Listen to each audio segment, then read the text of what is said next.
ભારતીય જનતા પાર્ટીના પ્રદેશ અધ્યક્ષ આદરણીય શ્રી જગદીશભાઈ વિશ્વકર્મા સાહેબે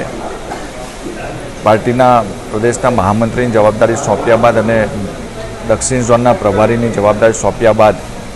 આજે પ્રથમ વખત ડાંગ જિલ્લાના પાર્ટીના કાર્યકર્તાઓ સાથે એમના પરિચય માટે અહીંયા ડાંગની અંદર શરૂઆત કરી છે। આજે વઘઈ બેઠકની મંડળની બેઠક હતી। અમારા જિલ્લાના અધ્યક્ષ આદરણીય શ્રી કિશોરભાઈ ગાવિતના નેતૃત્વમાં આજે વઘઈની અંદર મંડળના હોદ્દેદારો, મંડળના સૌ શક્તિ કેન્દ્રના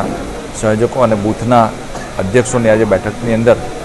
આગામી સમયમાં બૂથથી લઈને પ્રદેશ સુધી પાર્ટી મજબૂત છે, વધારેમાં વધારે પાર્ટી કઈ રીતે મજબૂત થઈ શકીએ, લોકોને કઈ રીતે આપણે સહાયક બની શકીએ, લોકોને કઈ રીતે મદદરૂપ થઈ શકીએ એ બાબતની બેઠક હતી।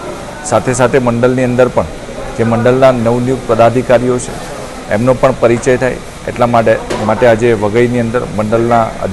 જે નવનિયુક્ત પદાધિકારી છે એમની સાથે પણ આજે પરિચય બેઠક છે। અહીંથી અમે વઘઈ પૂરું કરીને આહવા અને સુબીર પણ જવાના છીએ, એટલે કે કુલ મળીને ડાંગના ત્રણેય મંડળની અંદર આજે સંગઠનાત્મક પ્રવાસ છે।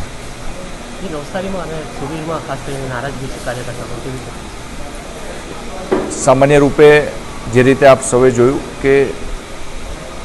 જિલ્લાઓ ઘણા બધા ઘોષિત થયા, જિલ્લાની અંદર ભારતીય જનતા પાર્ટીનું સંગઠન પર્વ ચાલુ છે ત્યારે